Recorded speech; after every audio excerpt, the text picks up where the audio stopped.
Welcome back. In this video clip we're going to talk a little bit about communicating research. In terms of the outline, I want to talk about analysing your audience, think about the main communicating tools, and then give a couple of tips on report writing.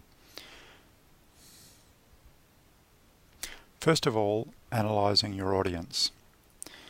It's important that you know your audience characteristics very well if they are to receive the message that you are trying to give them. You need to know something about their background knowledge. Do they come from a scientific or engineering background? Or maybe they are lay people. Do they work in the industry that your topic is directed towards? What are their language capabilities? These are all things that are important to understand before setting hand to keyboard or pen to paper in order to start designing your communication. It might also be useful to know the world view of your audience. What are their basic philosophies of life? How do they approach investigations and so forth? Especially if you're trying to get across a controversial topic, then knowing something about their worldview might be quite important. And then what are the objectives of the audience? Not your objectives as a communicator, but their objectives as listeners. Are they there to be educated? Are they trying to gather information to make decisions? Are they evaluating your presentation? Are they there for entertainment or forming insights into the way the world operates? And finally, think about the possible disabilities of your audience. Think carefully about colour perception. For example, there are likely to be people in the audience that are red-green colourblind, and therefore don't draw a graph with a green line and a red line on it because they won't be able to tell the difference. Think about their level of sight. How big a font should you use? What about the hearing? Are you good at projecting your voice, or do you need a microphone? And what about the concentration span of the audience? This is something that you can judge while you're presenting, because you can think about whether the audience is starting to become disengaged and it's time to do something different in your presentation.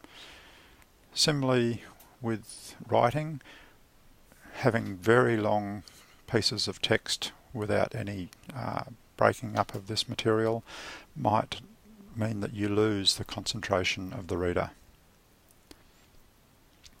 In your project, this is the synopsis of activities which you've seen before, and in terms of the communication issues of your research, I'm going to just concentrate on the proposal and final reports, the oral presentation and the poster presentation, and then just a note about possible publication of your results after that. So the main communicating tools are where we'll head next. So the proposal report is a written report to convince just two people that you've identified a researchable problem and that you have a viable plan of investigation. So it needs some background and context, a literature review that comes to a conclusion about what new knowledge might be needed, and a convincing plan that if you put that plan into action, that you will throw new insight into the area of knowledge that needs to be better understood in order to solve a problem or make a design or whatever it is that you are doing your research for. So the final report is a little different. Once again, you need to convince two people that you've defined the issue, have followed a sound and considered means of investigation to develop new insights into the issue. So it still requires the literature review and background and context and the method and methodology and method, but the method can be somewhat smaller than the proposal report, because you no longer have to convince the reader that your method is going to work, because you've got your results section to prove that your method worked.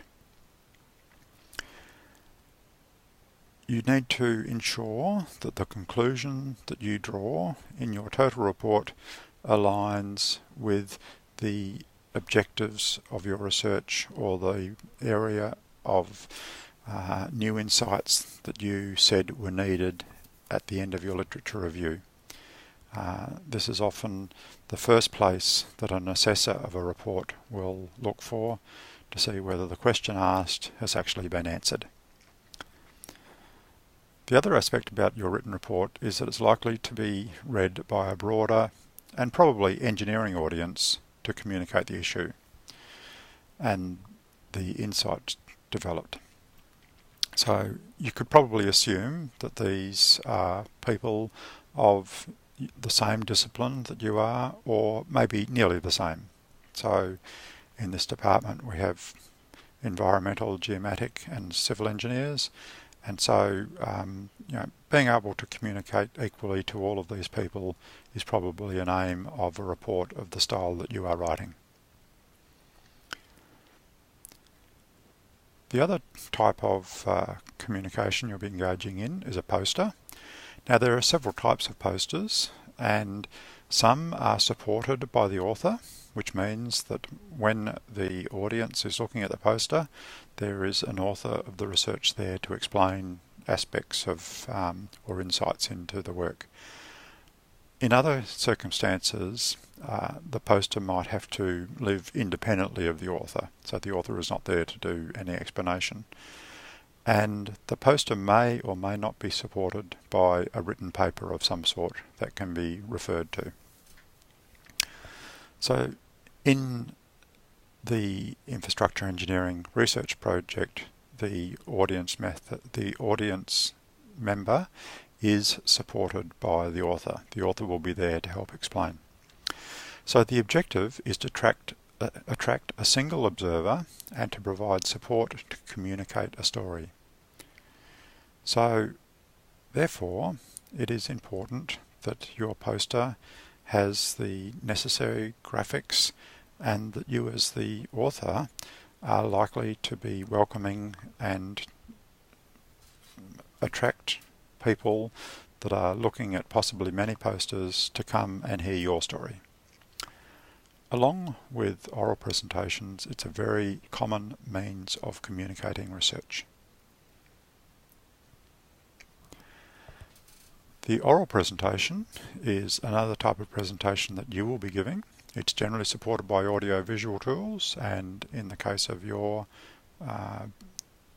research conference, there'll be full computer audio-visual support.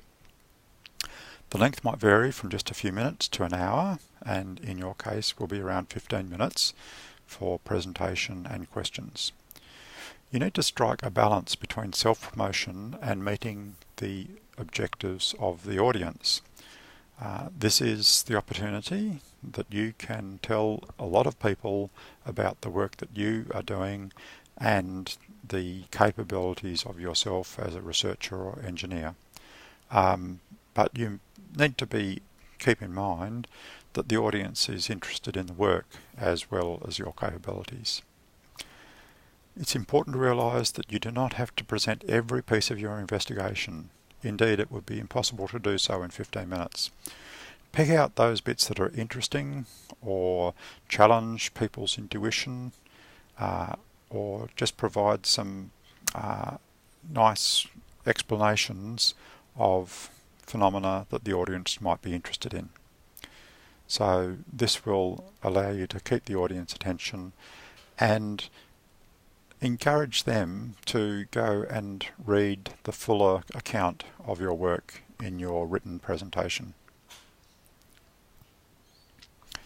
Finally, some of you might go on to write a peer-reviewed paper with your supervisor. So this is the most authoritative and generally the goal for communication of research. Journal papers generally have various forms of peer review, and these will have different levels of authority. So international journals are likely to have a very rigorous process. Other journals might have a lesser level of rigour in the research review process. There are conventions around originality and authorship. For originality, the general principles of academic honesty that are followed by the university are a good guide, and for authorship, deciding whose name goes on the papers and in which order is often a contestable idea. There is a document called the Vancouver Protocol that provides guidance in how to list authors and decide whether an author's a name of a person who's been involved in the research goes on the list of authors or not. While it is not required for this subject, it's a significant opportunity to work with your supervisor and communicate significant outcomes, and also get an important entry point on your CV for your ability as an investigator and communicator. Most projects will have a technical report, although in the case of this particular subject, that is not a requirement. It's an extended report that has all the details of the research that has been done and the recommendations that have been reached. While it's not required for the subject, it may well be prepared as a fundamental record of investigation, and it can source the material from your project record. Your project record should have all the material that would be required to write a technical report for your project. Finally, just a few tips on writing a report. There is a view mode in your word processor that will be called outline mode. You have probably never used it before. So the outline mode allows you and a team of writers to quickly develop the structure of the paper, to play around with the ideas, the order of ideas, and get the main ideas into the document quickly, so that then different authors of the document can go away and write on different aspects in the confidence that what they write is going to fit in the overall structure of the paper.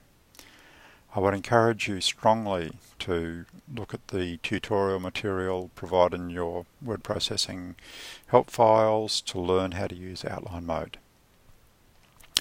The second tip is to make sure that you're using referencing software. Now, while many of you are using referencing software, I would suggest that everyone could probably spend some time usefully to go and learn some of the more advanced features, such as modifying the styles that come out of the software for forming lists of references and so forth in your paper.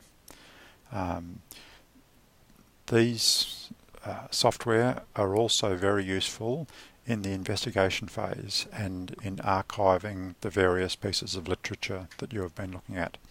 So by all means use them, but by all means look at the more advanced features that could be very useful to your work.